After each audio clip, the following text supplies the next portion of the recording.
കാലഘട്ടത്തിൻ്റെ പ്രാധാന്യം തിരിച്ചറിഞ്ഞ് സുവിശേഷത്തിനായും ആലകൾക്ക് പുറത്തലയുന്ന ആടുകൾക്കായും വില കൊടുത്ത് ശുശ്രൂഷ ചെയ്യുന്ന ജീവിതങ്ങൾ. ഇതാണ് ജോഷുവ എന്ന ഈ പ്രോഗ്രാമിൻ്റെ മുഖചിത്രം. ഇത് കോതമംഗലം രൂപതാംഗവും രൂപതയുടെ ട്രെയിനിംഗ് സെന്ററായ മൂവാറ്റുപുഴ നെസ്റ്റിൻ്റെ അസിസ്റ്റന്റ് ഡയറക്ടറുമായ ഫാദർ സെബാസ്റ്റ്യൻ കണ്ണിമറ്റത്തിൽ. KCYM യുവദീപ്തിയുടെ രൂപതാ ഡയറക്ടറായും DCMSന്റെ ഡയറക്ടറായും കെയർ ഹോം ശുശ്രൂഷകളുടെ കോർഡിനേറ്ററായും കണിമറ്റത്തിലച്ചൻ ഇപ്പോൾ സേവനം ചെയ്യുന്നു. ഭൂപ്രദേശം കൊണ്ട് രൂപതയിലെ ഏറ്റവും പ്രയാസമുള്ള മാമലക്കണ്ടം പോലുള്ള മേഖലകളിലേക്ക് കടന്നു ചെന്ന് അവിടെയുള്ള വിശ്വാസ സമൂഹങ്ങളെ തിരുസഭയുടെ വിശുദ്ധിയോട് ചേർത്തു നിർത്തുവാൻ ഈ വൈദികൻ കാണിച്ച തീക്ഷ്ണതയുടെ നേർചിത്രം ശാലോം പ്രേക്ഷകർക്ക് മുൻപിൽ അച്ഛൻ പങ്കുവയ്ക്കുന്നു. സെബാസ്റ്റ്യൻ അച്ഛാ, ശാലോം TV-യുടെ ജോഷുവ എന്ന ഈ പ്രോഗ്രാമിൻ്റെ അച്ഛനോടൊപ്പമുള്ള രണ്ടാമത്തെ എപ്പിസോഡിലേക്ക് സ്വാഗതം. ഫാദർ സെബാസ്റ്റ്യൻ കണിമറ്റത്തിൽ, കോതമംഗലം രൂപതയിലെ ആനിക്കാട് സ്വദേശിയായ അച്ഛൻ എങ്ങനെയാണ് സെമിനാരി ജീവിതത്തിലേക്ക് എത്തിപ്പെട്ടതെന്നും പ്രത്യേകിച്ച് അച്ഛൻ പരാമർശിച്ച കഴിഞ്ഞ എപ്പിസോഡിൽ വളരെ ഹൃദ്യമായി ഞാൻ ശ്രദ്ധിച്ചൊരു കാര്യം, ഇടവക വികാരിമാരായിരുന്ന വളരെ പ്രായം ചെന്ന വൈദികരായിരുന്നു കൂടുതൽ ഇടവികാരിമാരായിട്ട് വന്നത്. അവരുടെ ഒരു വലിയ സ്വാധീനമാണ് അച്ഛനെ സെമിനാരി ജീവിതത്തിലേക്ക് എത്തിച്ചതും അവിടെ നിന്ന് വൈദികനായതിനു ശേഷമുള്ള അച്ഛൻ്റെ ഒരു ജീവിതത്തെക്കുറിച്ചും. പ്രത്യേകിച്ച് നമ്മൾ അവസാനിപ്പിച്ചത് നിർമ്മല കോളേജിൽ MA മലയാളം പഠിക്കാൻ പോയി ഇരുന്ന ക്ലാസ്സിൽ, പഠിക്കാൻ കഴിവില്ലാത്തതുകൊണ്ടല്ല, പക്ഷേ ഞാൻ ഇതല്ല ചെയ്യേണ്ടത് എന്നുള്ള മനസ്സിലുണ്ടായ ഒരു ദൈവിക പ്രചോദനം ഒരു അസ്വസ്ഥതയായി മാറിയപ്പോൾ അധികാരികളോട് ചേർന്ന് അതിനെക്കുറിച്ചൊരു ഡിസൈൻമെൻറ്റ്, ഒരു വിവേചനം നടത്തി അധികാരികളുടെ അനുവാദത്തോടു കൂടി പുതിയ ഉത്തരവാദിത്തത്തിലേക്ക് അയക്കപ്പെട്ടപ്പോൾ, അതും കോതമംഗലം രൂപതയിലെ ഒരുപക്ഷെ ഏറ്റവും റിമോട്ടായ, ഏറ്റവും പ്രായോഗികമായി ധാരാളം ബുദ്ധിമുട്ടുകളുള്ള ഒരു ഇടവകയിലേക്ക് അച്ഛൻ അയക്കപ്പെട്ടപ്പോൾ, മാമലക്കണ്ടത്തേക്ക്, അത് അച്ഛൻ ഏറ്റവും സ്നേഹത്തോടെ നെഞ്ചോട് ചേർത്ത് വെച്ചതും ആ ഇടവകയിൽ അച്ഛനിലൂടെ ധാരാളം മാറ്റങ്ങളുണ്ടായതും അച്ഛനെ ധാരാളം കാര്യങ്ങൾ ആ ഇടവക ഒരുപക്ഷെ സ്വാധീനിച്ചിട്ടുണ്ടാവാം എന്നെനിക്ക് ഉറപ്പാണ്. നമ്മുടെ ഈ എപ്പിസോഡിൽ അച്ഛൻ്റെ മറ്റു വിശേഷങ്ങളിലേക്ക് പോകുന്നതിന് മുമ്പ് പറഞ്ഞു നിർത്തിയ ആ മാമലക്കണ്ടത്ത് അച്ഛൻ വീട് പണിതു, പള്ളി പണിതു, ഇതൊക്കെ പറഞ്ഞു. അച്ഛനൊന്ന് ചില ഓർമ്മകൾ ഒന്ന് പറയാമോ? പ്രത്യേകിച്ച് ആ ഇടവകയുടെ ഇത്തരം പ്രവർത്തനങ്ങളും ആളുകളുടെ സ്നേഹവും അച്ഛൻ്റെ വ്യക്തി ജീവിതത്തെ എങ്ങനെ സ്വാധീനിച്ചു എന്ന് പറഞ്ഞു തുടങ്ങാൻ വെച്ചു. ഞാൻ ഒരു സംഭവം എനിക്ക് ഓർമ്മയിൽ വരുന്നത്, അവിടെ എൻ്റെ ഇടവക അതിർത്തിയിൽ ആദിവാസി കുടികളുണ്ട്. അതെ, വനത്തിൻ്റെ ചേർന്നായത് മുതുവാന്മാരാണ് അവർ. വളരെ ദാരിദ്ര്യത്തിൽ കഴിയുന്നവരാണ്. കാര്യം പറഞ്ഞാൽ സർക്കാർ ഒത്തിരി സാമ്പത്തികവും മറ്റ് സഹായങ്ങൾ അവർക്ക് എത്തിക്കുന്നുണ്ടെങ്കിലും അത് യഥാർത്ഥത്തിൽ അവരുടെ കൈകളിൽ എത്തുന്നില്ല. ഇടനിലക്കാരിൽ അവസാനിച്ചു പോവുക. അങ്ങനെയുള്ളൊരു ഇടവക സ്ഥലത്ത് ഒരു സഹോദരൻ, അദ്ദേഹം വനത്തിൽ പോയി ഈ വനത്തിൽ നിന്ന് കിട്ടുന്ന വസ്തുക്കൾ, തെള്ളി എന്ന് പറയുന്ന ഒരു സാധനമുണ്ട്, നമ്മൾ ഈ കുന്തിരിക്ക മാതിരിയുള്ളൊരു സാധനം ഉപയോഗിക്കുന്നു, അതൊക്കെ കളക്ട് ചെയ്യുന്ന ജോലിയാണ്, പണിയാണ് ചെയ്തുകൊണ്ടിരുന്നത്. അയാൾ അങ്ങനെ ചെന്ന് കഴിഞ്ഞപ്പോൾ വനത്തിൽ ജാതിയുണ്ട്, കാട്ടുജാതി. അത് വളരെ ഉയരത്തിലുള്ള മരങ്ങളാണ്. അപ്പോൾ അതിൻ്റെ കായും പത്രിയുണ്ട്, അതിൻ്റെ പത്രിക്ക് വളരെ വിലയുണ്ട്. അപ്പോൾ ഈ മനുഷ്യൻ ഇത് കണ്ടിട്ട് ഈ മരത്തെ കയറി ഒരു പകുതി ചെന്ന് കഴിഞ്ഞപ്പോഴത്തേക്കും ഒരു പരുന്ത് വന്ന് ഇദ്ദേഹത്തിൻ്റെ പുറത്ത് തട്ടി. അപ്പോൾ പുള്ളി മൈൻഡ് ചെയ്തില്ല, വീണ്ടും മുകളിലേക്ക് കയറി ഒരു കുറച്ചുകൂടെ ചെന്ന് കഴിഞ്ഞപ്പോഴത്തേക്ക് ഈ പരുന്ത് വന്നിട്ട് കൃത്യം ഇദ്ദേഹത്തിൻ്റെ 2 കണ്ണിലും കാലുകൊണ്ട് ഇറുക്കി. അപ്പോൾ ശരിക്കും ചോര വന്നു. ഈ മനുഷ്യൻ അവിടെ നിന്ന് അത്ര ഒരു 6-7, ഞാനത് കഴിഞ്ഞാൽ മരം പോയി കണ്ട 6-7 ആൾ പൊക്കമുള്ള വലിയ മരമായിരുന്നു. അതിൽ നിന്ന് താഴെ ഇറങ്ങി, വനത്തിനുള്ളിലാണ്, ഉൾവനത്തിലാണ്. അവിടെ നിന്ന് തിരിച്ച് ഒരു മണിക്കൂറെങ്കിലും നടന്നെങ്കിൽ ഈ ഗ്രാമത്തിലെത്തും, കുടിയിൽ തിരിച്ചു വന്നു കഴിഞ്ഞാൽ അവിടെ നിന്ന് അടുത്ത ഒരു ആശുപത്രി ചെയ്യുന്ന ഒരു കോതമംഗലം, ഒരു ഓട്ടോ വിളിച്ച് കോതമംഗലത്ത് വന്നു. കോതമംഗലം ചെറിയൊരു പ്രൈവറ്റ് ക്ലിനിക്കുണ്ട് അവിടെ കോതമംഗലം അടുത്ത്. അവിടെ ചെന്ന് കഴിഞ്ഞപ്പോൾ ഡോക്ടർ പറഞ്ഞു, ഇത് ഇവിടെ ശരിയാവില്ല, ഓപ്പറേഷൻ തിയേറ്ററുള്ള ആശുപത്രിയിൽ പോകണമെന്ന്. അപ്പോൾ ഈ മനുഷ്യൻ്റെ പൈസയില്ല. ഈ മനുഷ്യനെ എന്ന് വെച്ചാൽ കണ്ണ് ഞെക്കി പിടിച്ചിരിക്കുക. ശരിക്കും കൃഷ്ണമണി പുറത്തേക്ക് പോന്നേക്കാം. അടച്ചു പിടിച്ചിട്ട് ഈ മനുഷ്യൻ തിരിച്ച് മാമലക്കണ്ടത്തിന് തന്നെ വന്നു. അവിടെ വന്നിട്ട് പിറ്റേ ദിവസം, അന്ന് രാത്രി ആരോടെങ്കിലും പൈസ കടം വാങ്ങിയിട്ട് പിറ്റേ ദിവസം പോകാനായിട്ടിരിക്കുക. അപ്പോൾ വിവരം ഞങ്ങളൊരു 4 മണിയായപ്പോഴത്തേക്കും അറിഞ്ഞു. അപ്പം ഞാനും അവിടുത്തെ സിസ്റ്റേഴ്സ്, നേഴ്സ് സിസ്റ്റേഴ്സാണ്, അവരും കൊണ്ട് ഞാൻ ഈ വീട്ടിൽ ചെന്ന് കഴിഞ്ഞപ്പോൾ ഈ ചേട്ടൻ പറഞ്ഞു, നാളെ പോയാൽ മതി അമ്മേ, ഇന്ന് കുഴപ്പമൊന്നുമില്ല. അപ്പോൾ എന്നെ കാര്യം എന്ന് ചോദിച്ചു കഴിഞ്ഞാൽ എൻ്റെ പൈസയില്ല. അപ്പോൾ ഞാൻ പറഞ്ഞു അത് കുഴപ്പമില്ല, നമുക്കിപ്പോൾ തന്നെ പോകാമെന്ന് പറഞ്ഞു.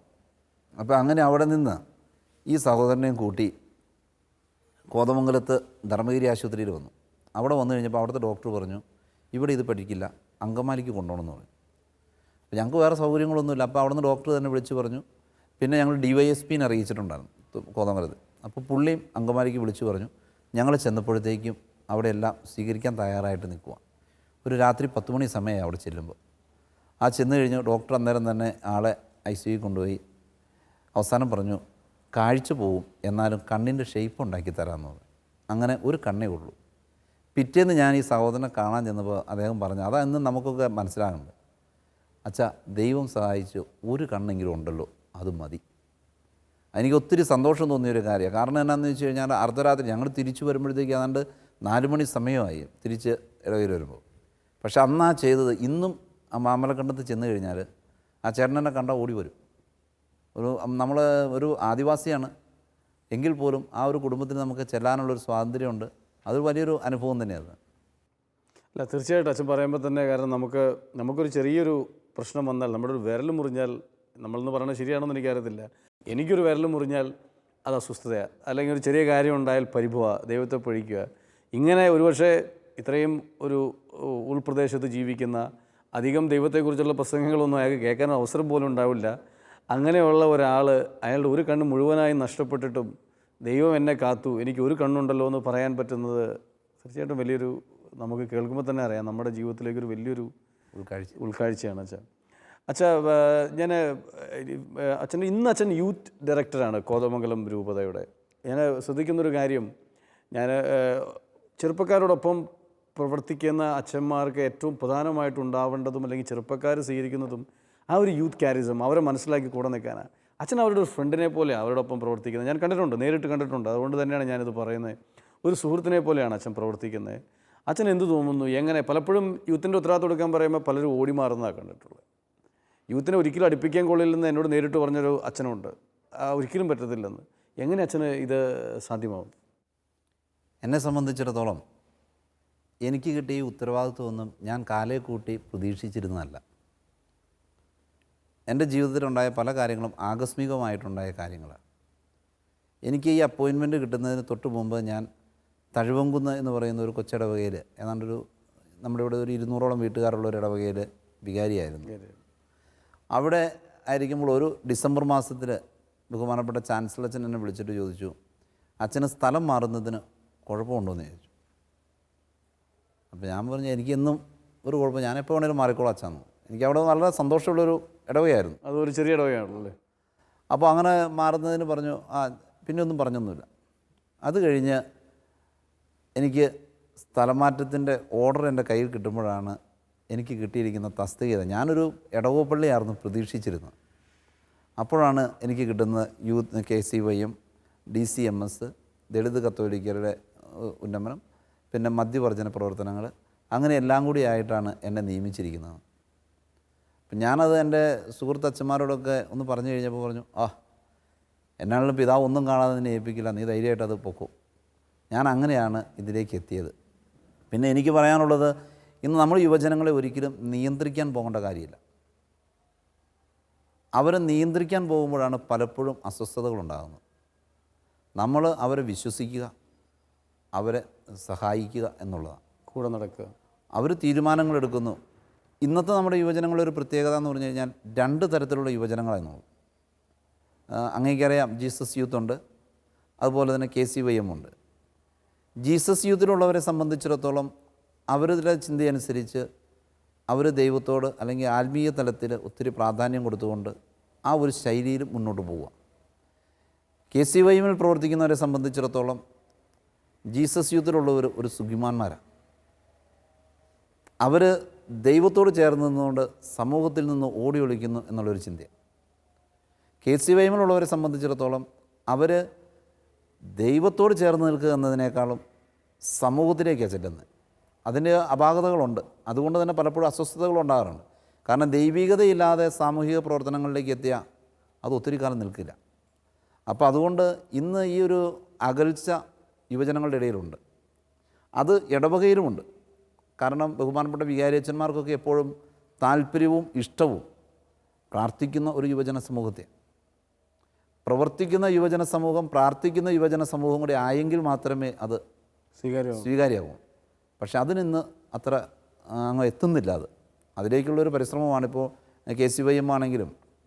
ഇപ്പോൾ നമ്മളെ സംബന്ധിച്ചിടത്തോളം KCYM എന്ന് പറയുന്ന യുവജന പ്രസ്ഥാനം ഏതാണ്ട് കേരള സഭയിൽ സംസ്ഥാന തലത്തിൽ മാത്രമായിട്ട് നിലനിൽക്കാൻ പോവുകയാണ്. കാരണം നമുക്കറിയാം 3 റീത്തുകളുണ്ട്. 3 റീത്തുകളിലെയും യുവജന പ്രസ്ഥാനങ്ങളുണ്ട്. അപ്പോൾ അതിൽ നിന്നാണ് KCYM രൂപപ്പെടാൻ പോകുന്നത്. അപ്പോൾ അതുകൊണ്ട് അതിൻ്റെയൊക്കെ കുറച്ച് അസ്വസ്ഥതകളുണ്ടെങ്കിലും അടിസ്ഥാനപരമായിട്ട് പറഞ്ഞാൽ യുവജനങ്ങൾ നല്ലവർ തന്നെയാണ്.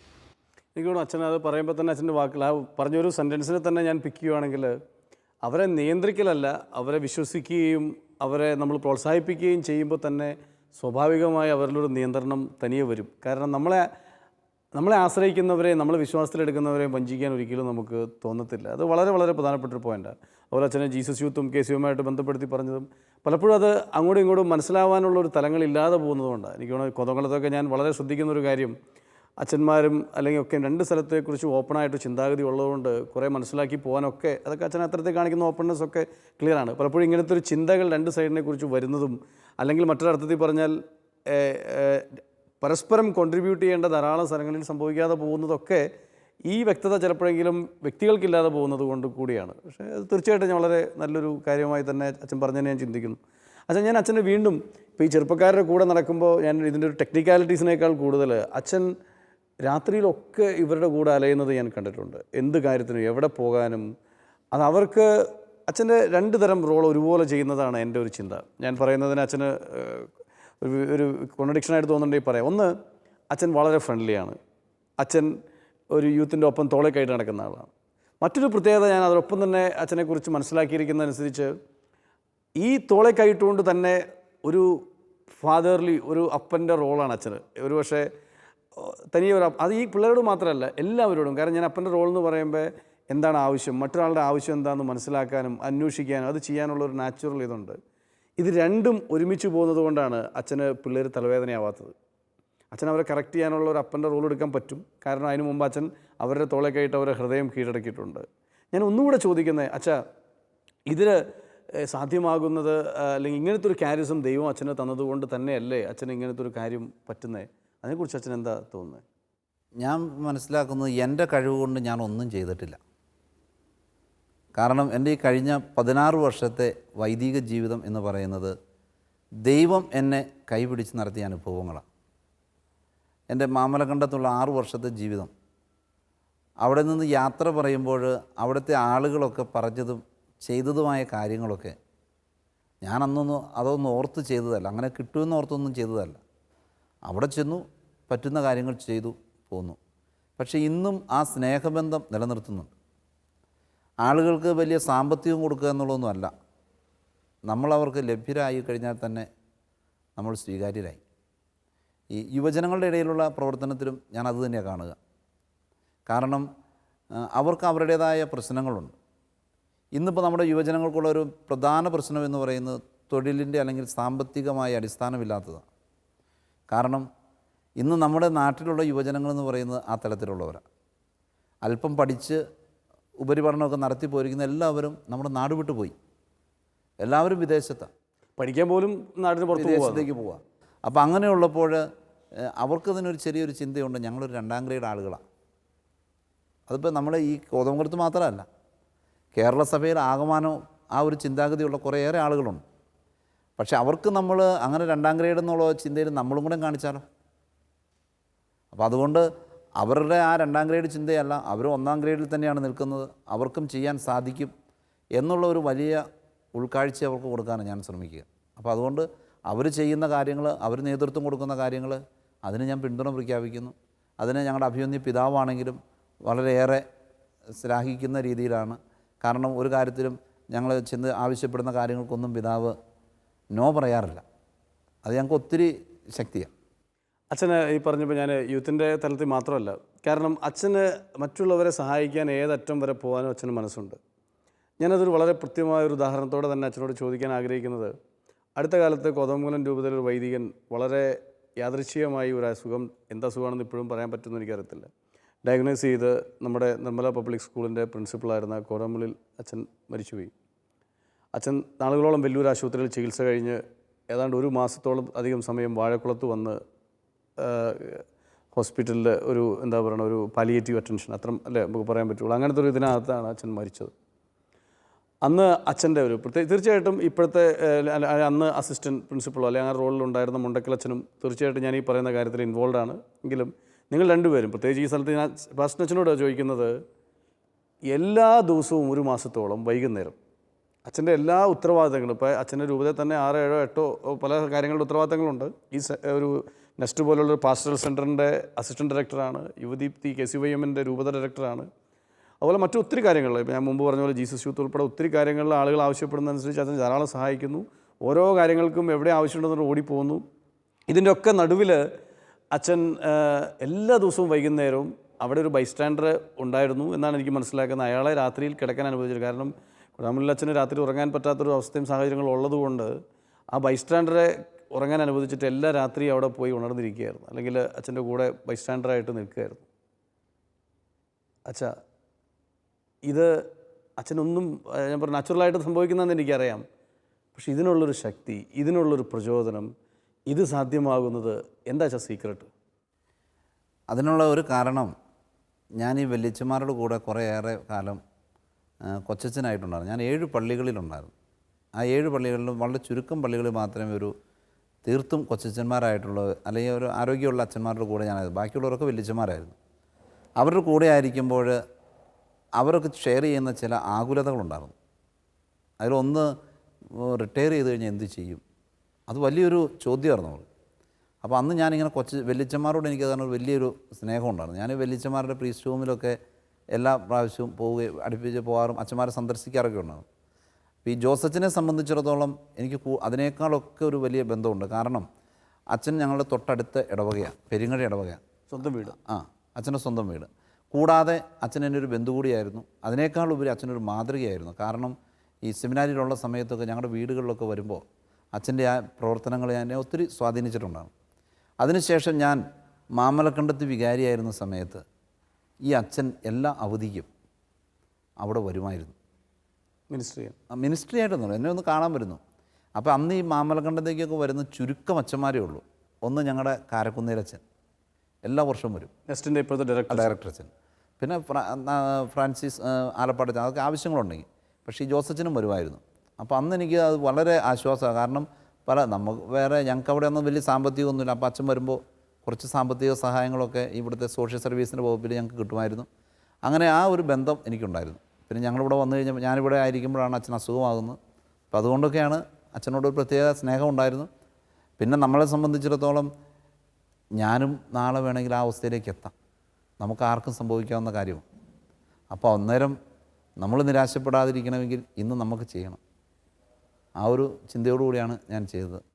അച്ഛാ, എനിക്ക് അച്ഛൻ്റെ എല്ലാ കാര്യങ്ങളും ഞാൻ ചോദിക്കുമ്പോഴും അച്ഛൻ പറയുന്ന വാക്കുകളിൽ വളരെ ഹൃദ്യമായി ഞാൻ ശ്രദ്ധിക്കുന്നൊരു കാര്യം, അച്ഛൻ ഒന്നിൻ്റെയും ഒരു ഓണർഷിപ്പ് എടുക്കാൻ ശ്രമിക്കുന്നില്ല, അല്ലെങ്കിൽ അച്ഛൻ ചെയ്തതായിട്ട് പറയുന്നില്ല. അച്ഛൻ അത് വളരെ ഇതായിട്ട് വളരെ സ്വതസിദ്ധമായ ഒരു സാധാരണ കാര്യം പോലെയാണ്, അച്ഛനൊരു ചെറിയ കാര്യം പോലെയാണ്. വളരെ വലിയൊരു ശൈലിയാണത്. പലപ്പോഴും നമ്മൾ ചെയ്യുന്നതിനും പറയുന്നതിനൊക്കെ ഒരു അപ്രിസിയേഷനും പ്രൊജക്ഷനും ഒക്കെ കിട്ടാൻ വരുമ്പോഴും ഇത് അച്ഛൻ്റെ ശൈലി നേരെ തിരിച്ചാണ്. ഞാനത് ചേർത്ത് ചോദിക്കുന്നത്, അച്ഛൻ എല്ലായിടത്തും ഒരു സാധാരണ മനുഷ്യനെ പോലെയാണ് ബിഹേവ് ചെയ്യുന്നത്. ഒരു സിംപ്ലിസിറ്റിയാണ് അച്ഛൻ്റെ.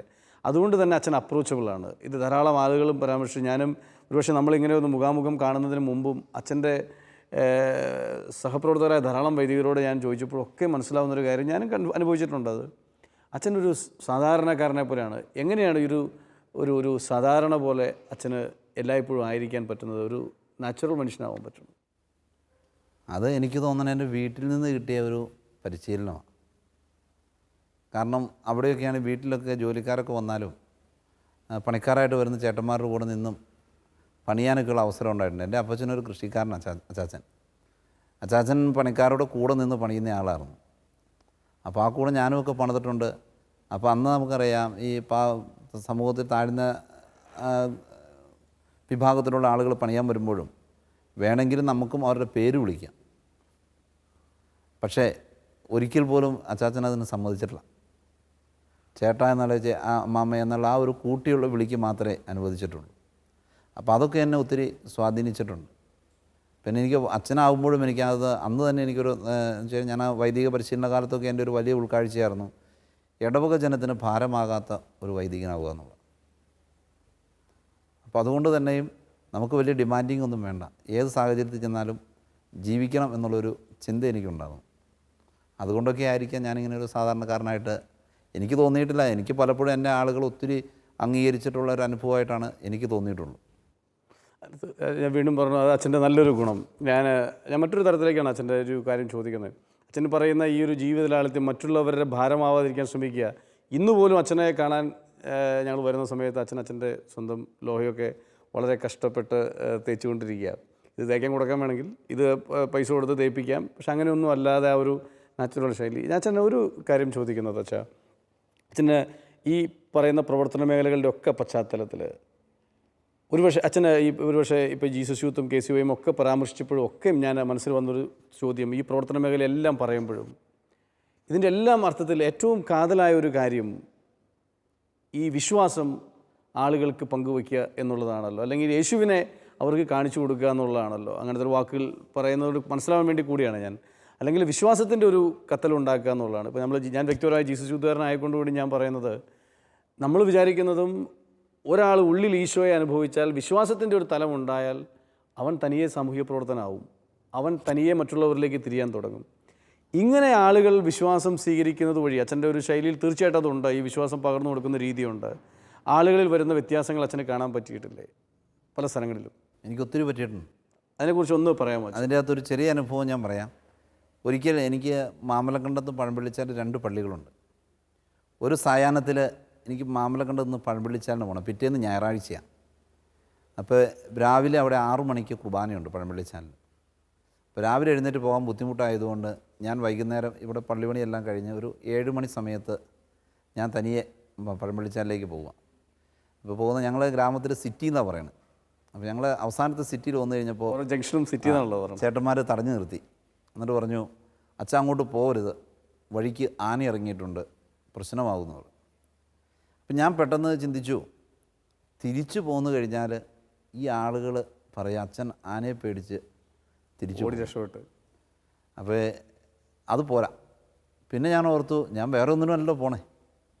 എന്നോട് ആലപ്പാട്ടച്ചൻ പറഞ്ഞിട്ടുണ്ടായിരുന്നു, മാതാവിനെ വിളിച്ച് അങ്ങ് പോയാൽ മതിയോ, പേടിക്കണ്ടെന്ന് പറഞ്ഞിട്ടുണ്ടായിരുന്നു. പണ്ട് എന്നോട് പറഞ്ഞേക്കണം.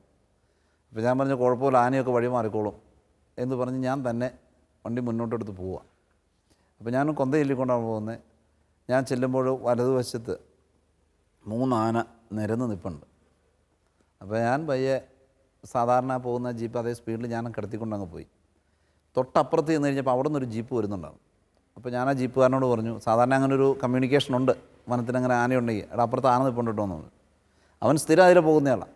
കുഴപ്പമില്ല എന്ന് പറഞ്ഞു. പക്ഷെ അവൻ വന്നു കഴിഞ്ഞപ്പോൾ കറക്റ്റ് ആന റോഡിൻ്റെ നടുക്കേക്ക് കയറുകയും ഈ ജീപ്പിനെ അടിച്ച് അതിൻ്റെ ബോണറ്റൊക്കെ ചളുക്കി കളഞ്ഞു. അവൻ്റെ ആ കഴിവുകൊണ്ട് അവനെ വണ്ടി വെട്ടിച്ച് കിടത്തിപ്പോയി. എന്തു തന്നെയാണെങ്കിലും പിറ്റേന്നുണ്ടായ വാർത്ത എന്ന് പറയുന്നത് അച്ഛൻ്റെ വണ്ടി ആവുകൊണ്ടാണ് ആന ഉപദ്രവിക്കാത്തതെന്നായി. അപ്പോൾ ഞാനത് ചിന്തിക്കുന്നതെന്ന് പറഞ്ഞാൽ അതിന് ശേഷം പലപ്പോഴും ആനയുണ്ടെങ്കിൽ ഞാൻ മിക്കവാറും എല്ലാ ദിവസവും തന്നെ താഴെ പുറത്തേക്ക് പോരാറുള്ള. അപ്പോൾ ആനയുണ്ടെങ്കിൽ എൻ്റെ വണ്ടി വരാൻ വേണ്ടിയിട്ട് ആൾക്കാർ നോക്കി പോകണം. അവരുടെ വിചാരം നമ്മളാണ്. പക്ഷേ ഞാൻ പറയുന്നത് മാതാവും പിന്നെ മാമലക്കണ്ടം വെല്ലിച്ചനെന്ന് പറയുന്നത് ചുമ്മാ വെല്ലിച്ചനല്ല. അവിടെ ആ ഗ്രാമത്തിൽ കൂടുതൽ പേരും പാലാ മേഖലയിൽ നിന്ന്, മീനച്ചിൽ താലൂക്കിൽ നിന്ന് വന്നിരിക്കുന്നവരാണ്. അപ്പോൾ അവർക്ക് അരുവിത്തറ വെല്ലിച്ചനെ നല്ല പരിചയം, ഗീവർസുണിയാണ്. അപ്പോൾ ആ വെല്ലിച്ചൻ്റെ ആ ഒരു നാമധേയ ശക്തിയും അത് ഒത്തിരി ഇന്നും ആളുകൾ അത് വിശ്വസിക്കുന്നുണ്ട്. സെൻറ്റ് ജോർജ് പള്ളിയാണോ? അപ്പോൾ അങ്ങനെ മാതാവും ഗീവറിസുണിയാണോ അതൊക്കെ അവിടെ അക്രൈസ്തവരായിട്ടുള്ളവർ പോലും. കാരണം അവിടുത്തെ ഒരു പാരമ്പര്യമുണ്ട്, ഈറ്റ വെട്ടാൻ പോകുന്നത് അതൊരു സീസണൽ വർക്കാണ്. ഒരു ഒക്ടോബർ തുടങ്ങി മാർച്ച് വരെയുള്ള സമയമാണ്, അറിയാം. അപ്പോൾ ആ സമയത്ത് കുംഭം, ഈ ഈറ്റക്കുംഭം ഈ വനത്തിലേക്ക് കയറുന്ന അവിടെ കുത്തിവെക്കും. ഇറച്ചപ്പെട്ടി. അതിൻ്റെ അകത്ത് ആളുകളെല്ലാം നേർച്ചയിട്ടിട്ടാണ് ഈറ്റവെട്ടാൻ പോകുന്നത്. അത് കഴിഞ്ഞ് എല്ലാം കഴിഞ്ഞ് വരുന്ന ആദ്യത്തെ പെരുന്നാളെന്ന് പറയുന്നത് നമ്മളെ ഇവിടെ അടുത്ത് നാഗപ്പുഴ പള്ളിയിലെ പെരുന്നാളാണ്. അപ്പോൾ അന്നൊരു ചടങ്ങായിരുന്നു. അതിൽ നിന്ന് കുറേ ആളുകൾ വന്ന് കുംഭം കമത്തുക എന്നാണ് പറഞ്ഞു. എനിക്കൊരു കുട്ടമ്പുഴയും ഇങ്ങനെ ഒരു കുംഭം അത് കഴിഞ്ഞാണ് കുട്ടമ്പുഴ കൊച്ചു നാഗപ്പുഴ എന്നൊക്കെ പറഞ്ഞ് വന്ന് അന്ന്, കാരണം ഈ പാലം ഇല്ലാത്തതുകൊണ്ടൊക്കെയുള്ള ബുദ്ധിമുട്ട്. അപ്പോൾ അതൊക്കെ വലിയൊരു ഉൾക്കാഴ്ചകൾ. അത് ഞാനോ അല്ലെങ്കിൽ നമ്മളായിട്ട് കൊടുക്കുന്നതല്ല, പക്ഷേ നമ്മുടെ വിശ്വാസം അവർ കണ്ടിട്ട് തന്നെയാണ്. ഈ ആദിവാസികൾക്കൊന്നും മാതാവ് ആരാന്ന് പോലും അറിയത്തില്ല, പക്ഷെ അവരും ഇതിൻ്റെ അകത്ത് കൊണ്ടുവന്ന് നേർച്ചയിടുന്നു. അവരും ഈ നാഗപ്പുഴ പള്ളിയിൽ നാഗപ്പുഴയമ്മേനെ കാണാൻ പോകുന്നു. അതൊക്കെ നമ്മൾക്കും ഒത്തിരി ഉൾക്കാഴ്ച നൽകുന്നുണ്ട്. കാരണം ഞാനും നമ്മളും ഇത് കാണിക്കേണ്ടതാണ്, വിശ്വസിക്കേണ്ടതാണ്, ദൈവത്തിൻ്റെ പ്രവർത്തികളെ അംഗീകരിക്കേണ്ടതാണെന്നുള്ള വലിയൊരു ഉൾക്കാഴ്ച നമുക്കും അത് തരുന്നുണ്ട്. അപ്പോൾ ജനവും നമ്മളെ പഠിപ്പിക്കുന്നുണ്ട് കാര്യങ്ങൾ. എനിക്കൊന്ന് വിശ്വാസത്തിൻ്റെ വലിയൊരു സാക്ഷിയാണ് അച്ഛൻ പറഞ്ഞത്. അച്ഛൻ്റെ വാക്കുകളിൽ മാതാവിനോട് ഭയങ്കര ഒരു അറ്റാച്ച്മെൻ്റ് ഉണ്ടല്ലോ. അച്ഛൻ മാതാവിനോടുള്ള ഒരു സ്നേഹത്തെക്കുറിച്ച് അച്ഛന് എന്തെങ്കിലും കൂടുതൽ പറയാൻ തോന്നുന്നുണ്ടോ? മാതാവ്, എനിക്ക് മാതാവിനോടെന്ന് പറയുന്നത്, ഞാൻ മാതൃഭക്തി എന്ന് പറയുന്നത് അങ്ങനെ വലിയതായിട്ട് എനിക്ക് തോന്നിയിട്ടില്ല. പക്ഷേ എൻ്റെ ജീവിതം തന്നെ മാതാവിനോടും ഈശോയോടും ചേർന്നുള്ളൊരു ജീവിതമായിട്ടാണ്. എനിക്ക് വലിയ പ്രാർത്ഥനയുടെ ശൈലികളൊന്നും അറിയത്തില്ല. അറിയാവുന്ന പ്രാർത്ഥനകളൊക്കെ ചൊല്ലി പോകുന്ന ഒരു അച്ഛനാണ് ഞാൻ. പക്ഷേ എന്നെ ദൈവം കൈപിടിച്ച് നടത്തുന്ന, സംരക്ഷിക്കുന്ന അനുഭവത്തിൽ ജീവിക്കുന്നവനാണ്. അതുകൊണ്ട് തന്നെയാണ് ഈ 16 വർഷത്തെ എൻ്റെ വൈദിക ജീവിതത്തിലും എനിക്കൊരു നിരാശപ്പെടേണ്ട, സങ്കടപ്പെടേണ്ട ഒരു അനുഭവം ഇന്ന് വരെ ഉണ്ടായിട്ടില്ല. ആവശ്യ നേരത്ത് ആവശ്യമായത് തമ്പുരാൻ തരും എന്നുള്ള ഒരു ഉറച്ച ബോധ്യത്തിലാണ് ഞാൻ മുന്നോട്ട് പോകുന്നത്. അച്ഛാ, ഒത്തിരി സന്തോഷം. കാരണം അച്ഛൻ പറഞ്ഞ വാക്കുകളിൽ വളരെ വ്യക്തമാണ്. ദൈവത്തോട് ചേർന്ന് നിന്നാൽ ദൈവം നമ്മുടെ ജീവിതത്തെ മനോഹരമായിട്ട് നയിക്കും. നമ്മുടെ എല്ലാ കാര്യങ്ങളിലും നമുക്ക് ആ ഒരു വലിയ ദൈവപരിപാലനം കാണാൻ പറ്റും. ദൈവത്തിൽ നിന്ന് അകന്നു പോകുമ്പോൾ നാശത്തിലേക്കുള്ള വഴിയാണ് നമ്മൾ പോകുന്നത്. ഇന്ന് അത് ഒരു വലിയൊരു യാഥാർത്ഥ്യമാണ്. ഇന്ന് ലോകം മുഴുവൻ നമുക്ക് കാണാം. പ്രത്യേകിച്ച് നമ്മുടെ ഈ ഒരു കൊച്ചു നാട്ടിൽ, കേരളത്തിൽ വളരെ, പ്രത്യേകിച്ച് അച്ഛൻ യൂത്തിൻ്റെ ആ ഒരു അനുഭവത്തിൽ നിന്നും കൂടെ അച്ഛൻ പറഞ്ഞതുകൊണ്ട് അത് വളരെ ഹൃദ്യമാണ്. കാരണം യുവജനങ്ങൾ അവർ, ഞാനും പലപ്പോഴും ഇത് ആലോചിച്ചിട്ടുണ്ട്, പറഞ്ഞിട്ടുണ്ട്. ഇപ്പോഴും എനിക്ക് 2-3 ചെറിയ മക്കളാണെങ്കിലും അവർ വളർന്നു വരുമ്പോൾ മക്കൾക്ക് കാവൽ നിൽക്കാൻ മാതാപിതാക്കൾക്ക് പറ്റത്തില്ല, ഒരിക്കലും പറ്റത്തില്ല. അതിന് ലിമിറ്റേഷൻസ് ഉണ്ട്. പക്ഷെ അച്ഛൻ പറഞ്ഞതുപോലെ അവർക്ക് ദൈവത്തെ കാണിച്ചു കൊടുക്കാൻ പറ്റിയാൽ മാതാപിതാക്കൾക്ക് സമാധാനമായി ഉറങ്ങാം. അച്ഛൻ്റെ ഈ ഒരു ജീവിത ലാളിത്യവും ഈ ഒരു തീഷ്ണതയും അച്ഛൻ്റെ ഈ ഒരു കാര്യങ്ങളും അച്ഛന് നമ്മൾ പങ്കുവെച്ച ഓരോ കാര്യങ്ങളും, പ്രത്യേകിച്ച് ആദ്യത്തെ ദിവസത്തെ നമ്മുടെ ആദ്യ എപ്പിസോഡിൽ അച്ഛൻ പറയാൻ ശ്രമിച്ചത് അച്ഛൻ എങ്ങനെ ഒരു വൈദിക ഇതിലേക്ക് വന്നു, അച്ഛനെ എങ്ങനെ പ്രത്യേകിച്ച് ഇടവക വികാരിമാർ സ്വാധീനിച്ചതും, അച്ഛൻ അതിനുശേഷം അച്ഛൻ്റെ ജീവിതത്തിൽ ഏൽപ്പിച്ച ശുശ്രൂഷാ മേഖല, പ്രത്യേകിച്ച് മാമലക്കണ്ടമായിരുന്നു നമ്മുടെ ഒരു വലിയൊരു പഴമ്പിളിച്ചാറ് മാമലക്കണ്ടം. പ്രത്യേകിച്ച് മാമലക്കണ്ടത്തെ അച്ഛൻ്റെ ജീവിതം, അവിടെ അച്ഛൻ പഠിച്ച കാര്യങ്ങൾ, അച്ഛനിലൂടെ അവിടെ നടന്ന നന്മകളെല്ലാം, ഇതെല്ലാം പറയുമ്പോഴും അച്ഛൻ്റെ 2 കാര്യങ്ങൾ ഹൈലൈറ്റ് ചെയ്ത് പറയാൻ എനിക്ക് തോന്നുന്നു. ഒന്ന്, അച്ഛൻ്റെ ഈ ഒരു ദൈവം നടത്തും എന്നുള്ള ഒരു ഉറച്ച ബോധ്യമാണ് അച്ഛനെ ഈ ഓരോ സ്ഥലത്തും മുമ്പോട്ട് നയിക്കുന്നത്. 2, അച്ഛൻ എല്ലാ കാര്യങ്ങളുടെ അടുത്തും അച്ഛൻ ഒരിക്കലും ഇത് അച്ഛൻ ചെയ്തതായിട്ട് അല്ലെങ്കിൽ അച്ഛനിലൂടെ നടന്നതായിട്ട് എന്നല്ല, ഇത് ദൈവം തന്നിലൂടെ ചെയ്യുന്ന ഒരു സ്വാഭാവിക കാര്യമായിട്ട് അച്ഛനെ കാണാൻ പറ്റുന്നു എന്നുള്ളതാണ്. അച്ഛൻ ഏറെ സന്തോഷം. ഈ കഴിഞ്ഞ 2 എപ്പിസോഡിലും അച്ഛൻ വളരെ ഹൃദ്യമായി പങ്കുവച്ച ഈ എല്ലാ കാര്യങ്ങൾക്കും അച്ഛന് തീർച്ചയായിട്ടും ജീവിതത്തിൻ്റെ അവസാന ശ്വാസം വരെ ഈ ഒരു മിഷണറി തീഷ്ണതയോടെ ജീവിക്കാൻ പറ്റട്ടെ എന്നുള്ള അച്ഛൻ്റെ അതേ പ്രാർത്ഥന ഞങ്ങളും ആവർത്തിക്കുന്നു. ഈ 2 എപ്പിസോഡിലും ജോഷുവ പ്രോഗ്രാമിനോടൊപ്പം ശാലോം TV-യിൽ ഞങ്ങളോടൊപ്പം ആയിരുന്നതിന് അച്ഛാ ഏറെ നന്ദി.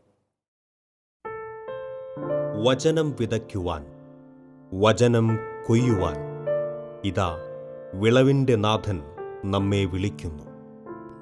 തിരുസഭയുടെ സ്നേഹം വിശ്വാസികളിലേക്ക് പകരുവാൻ ദൈവം അഭിഷേകം ചെയ്തുയർത്തിയ പ്രകാശഗോപുരങ്ങളാണ് ഓരോ വൈദികരും. അവരുടെ കാലടിപ്പാടുകളിൽ ക്രൂശിതന്റെ നിഴൽപ്പാടുകൾ പതിയട്ടെ. നിണമാർന്ന വഴികളിൽ അവർ ഉജ്ജ്വലിക്കട്ടെ. നവയുഗത്തിൻ്റെ പ്രവാചകരായി ഉണരുവാൻ അവർക്ക് ആ കാൽവരി യാത്രയുടെ ഓർമ്മച്ചിത്രങ്ങൾ കരുത്താകട്ടെ.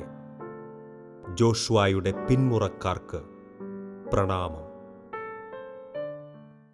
ശിമയോനും യാക്കോബും യോഹന്നാനും, വലകഴുകും വലക്കാരും വഞ്ചിക്കാരും.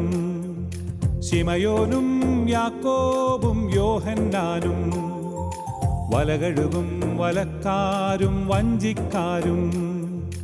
ഒരു നിമിഷം കേൾക്കാമോ കേൾക്കാമോ, നിങ്ങൾക്കായി നൽകാം ഞാൻ ഇന്നൊരു സന്ദേശം. നിങ്ങളെ സാക്ഷാൽ മുക്കുവരാക്കാൻ ഉതകും സുവിശേഷം. നിങ്ങളെ സാക്ഷാൽ മുക്കുവരാക്കാൻ ഉതകും സുവിശേഷം. ആഴക്കടലിൽ പോകുവിൻ, ആഴത്തിൽ വലയെറിയുവിൻ. ആഴക്കടലിൽ പോകുവിൻ, ആഴത്തിൽ വലയെറിയുവിൻ.